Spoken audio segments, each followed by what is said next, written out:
నమస్తే. ఏపీలో త్వరలో అసెంబ్లీ సమావేశాలు, అలాగే మండలి సమావేశాలు నిర్వహించబోతున్నారు. కాబట్టి దీనికి సంబంధించి కూటమి పూర్తి మెజార్టీతో ఉంది. బట్ మండలిలో వైకాపా మెజార్టీతో ఉంది. ఎందుకంటే గత ప్రభుత్వం నడిపించింది కాబట్టి సుమారుగా 30+, 32, 33 ఎమ్మెల్సీ ఎంతమంది ఉన్నట్టుంది. అన్ని ఎమ్మెల్యే కోట, గవర్నర్ నామినేటెడ్, టీచర్స్ది ఇవన్నీ కలిపి టీడీపీకి 10-11 ఉన్నట్టున్నాయి, జనసేన ఒక 2 అట్లా. మొత్తానికి అది పరిస్థితి. ఇకపోతే కూటమి అసెంబ్లీలో శాసనసభలో ఎలా ఉంటుందని చూస్తున్నాం మనం. ఎందుకంటే 11 సీట్లకే పరిమితమై ఆ 11లో కూడా జగన్మోహన్ రెడ్డి గారు ఒకరు, మన పెద్దారెడ్డి గారు ఒకరు, పెద్దిరెడ్డి గారు ఒకరు, మిగతా 9 మంది సైలెంట్గా వచ్చి సంతకాలు పెట్టి వెళ్ళిపోతున్నారు. ఎమ్మెల్యేగా వచ్చే జీతం కోసం అనేది స్పీకర్ గారు విమర్శిస్తున్నారు. రీసెంట్గా కూడా ఎక్కడో ఒక సభలో కూడా మాట్లాడారు, మీకు జీతాలు ఎందుకు ఇవ్వాలి మీరు సభకు హాజరవ్వకపోతే అన్నట్టుగా. సరే చూద్దాం ఈసారి హాజరవుతారా లేదా. కానీ జగన్మోహన్ రెడ్డి గారు ఈ సందర్భంగా మండలిలో కానీ అసెంబ్లీలో కానీ ఎవరైనా హాజరవ్వచ్చు. మండలిలో హాజరవుతున్నారు కానీ అసెంబ్లీకి హాజరవ్వట్లేదు. బట్ ఈసారి హాజరవ్వచ్చు. హాజరైతే కనుక డిఎస్సి మీద వాటి మీద సభని దద్దరిల్లిపోయేలా చేయాలనేది ఒక నిర్ణయం తీసుకున్నారు. డిఎస్సి సేమ్ మన కాక్రోచ్ పార్టీ ఏదైతే హడావిడి చేస్తుందో అలాగే నడుస్తుంది. ఎందుకంటే అంత సవ్యంగా ఉంటే వీళ్ళు లేవనెత్తే పాయింట్లు ఏమున్నాయి, మరి కోర్టు కేసు వేయచ్చు కదా. ఇప్పుడు ఈవెన్ అక్కడ కాక్రోచ్ పార్టీ అంశము కూడా వాళ్ళని శిక్షించండి అని కాకుండా విద్యాశాఖ మంత్రి రాజీనామా చేయాలంట. సరే విద్యాశాఖ మంత్రి కూడా రాజీనామా చేసేసాడుగా. పార్టీ మళ్ళీ ఎగ్జామ్ క్యాన్సిల్ అయ్యి మళ్ళీ పెట్టడం అన్నీ జరిగిపోయాయి కదా. సరే అది పక్కన పెట్టండి. ఇక్కడ డిఎస్సిలో అవకతవకలు అంటున్నారు. ఒకరో ఇద్దరితో కూర్చోబెట్టి ప్రెస్ మీట్ పెట్టి మరీ మాట్లాడిస్తున్నారు. సో దానిపై ఆయా జిల్లాల కలెక్టర్లు ఆ స్పోర్ట్స్ కోటానా లేదంటే దాని ఫిజికల్ డైరెక్టర్, డ్రిల్ మాస్టర్ అంటారు, వారికి సంబంధించిన కోటాలకు సంబంధించి క్లియర్గా కలెక్టర్ వివరణ ఇచ్చినా కూడా వీళ్ళు ఇంకా అదే రాద్దాంతో మరి నిజంగా తప్పు జరిగితే ఆ అభ్యర్థితో, ఆ డిఎస్సికి ఎగ్జామ్ రాసిన ఆ స్పోర్ట్స్ కోటాకు సంబంధించిన ఆ అభ్యర్థితో కేసు వేయించవచ్చు కదా. ఎందుకు వేయించలేకపోతున్నారు? మీరు అవసరం అనుకుంటే ఢిల్లీ వరకు వెళ్ళి లాబింగ్ చేసి సుప్రీంకోర్టుకు కూడా వెళ్ళి కేసు వేసే సత్తా ఉన్నవాళ్ళు కదా.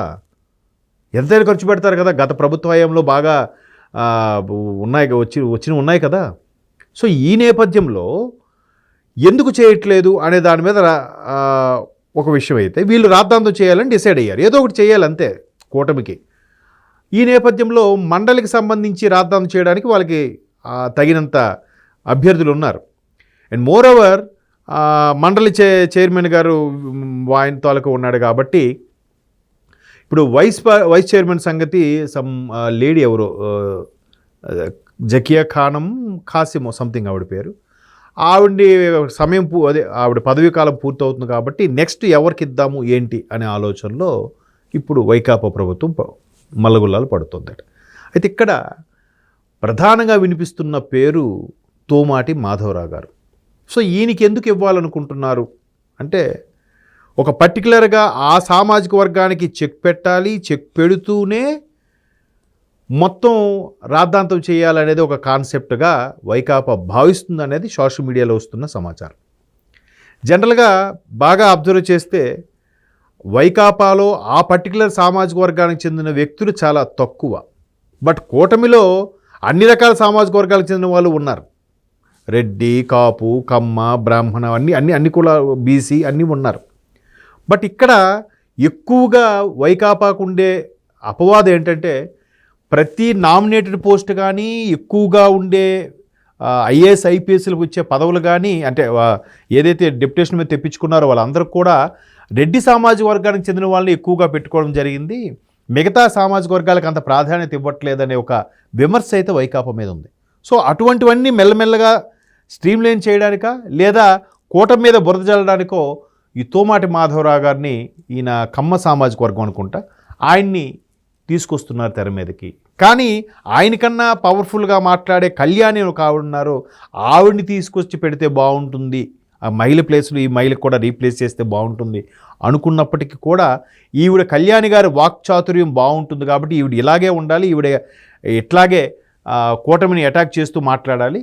సో ఈ మండలికి సంబంధించి మాత్రం ఇక్కడ సామాజిక వర్గానికి ప్రాధాన్యత ఇస్తున్నట్టే ఇచ్చి అది కూడా అంటే స్వామి కార్యం స్వకార్యం, ఒక దెబ్బకి 2 పెట్టలు అన్నట్టుగా అక్కడ సామాజిక వర్గానికి ప్రాధాన్యత ఇస్తున్నట్టు కనిపించాలి. మోర్ ఓవర్ మండలిలో ఆధిపత్యం కూడా కొనసాగాలి, డిఎస్సిపై దద్దరిల్లాలి సభ అనే కాన్సెప్ట్ ముందుకెళ్తున్నారు.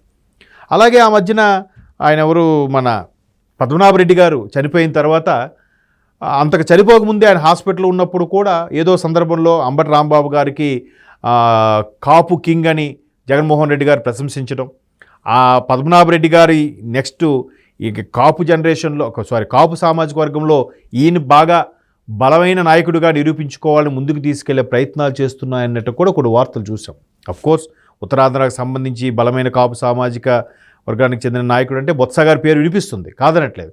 కానీ ఇక్కడ మిగతా మధ్యాంధ్ర కానీ దక్షిణాంధ్రకి అన్నిటికీ కూడా అంబటి గారు ఎక్కువగా మీడియా ముందుకు రావడం కానీ, అంటే ఫేస్ ఆఫ్ ది పార్టీ అన్నట్టుగా ప్రతిదీ ప్రెస్ మీట్ పెట్టి మాట్లాడడం కానీ, ఈయనకి హైలైట్ చేయాలని జగన్మోహన్ రెడ్డి గారు కాపు కింగ్ అని ఈయనకి ప్రశంసించడం, అంటే ఇంకా పద్మనాభరెడ్డి గారు అంతగా ప్రాధాన్యత ఇవ్వలేదని అనిపిస్తోంది.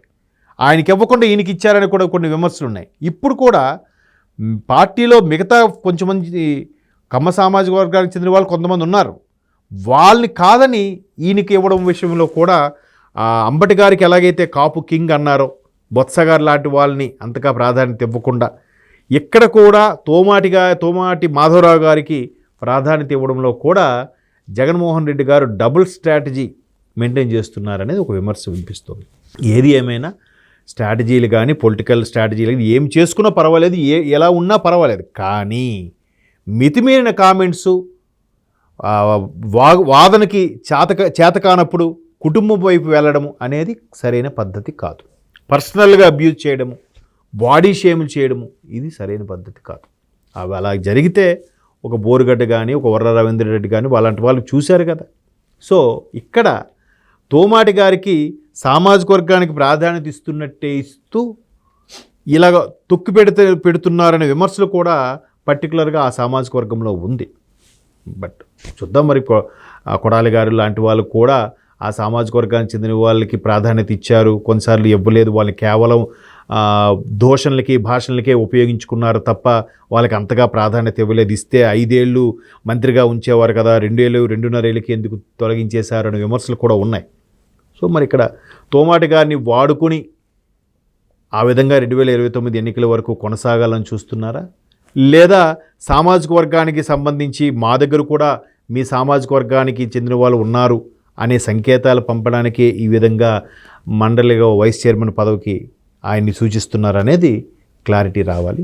ఏదేమైనా వైకాపా తీసుకున్న నిర్ణయాలతో కూటమి బెంబేలెత్తిపోతుంది, కూటమి ఇరకాటంలో పెట్టేస్తారనుకోవడం మాత్రం భ్రమలాగా అనిపిస్తుంది. ఎందుకంటే కూటమి స్ట్రాంగ్గా ఉంది. వీళ్ళు ఎన్ని అడ్డంకులు వాళ్ళకి ఎన్ని గొడవలు పెట్టాలని ప్రయత్నించినా కూడా కూటమి అలాగే తన పని తాను చేసుకుపోతుంది. వీళ్ళ మాటలను పట్టించుకోవట్లేదు, ఏనుగులా హుందాగా నడుచుకుంటూ వెళ్తుంది, వెనక ఏవో అరుస్తున్నట్టుగా వీళ్ళు అరుస్తున్నారు తప్ప ఏమీ జరగట్లేదు అక్కడ.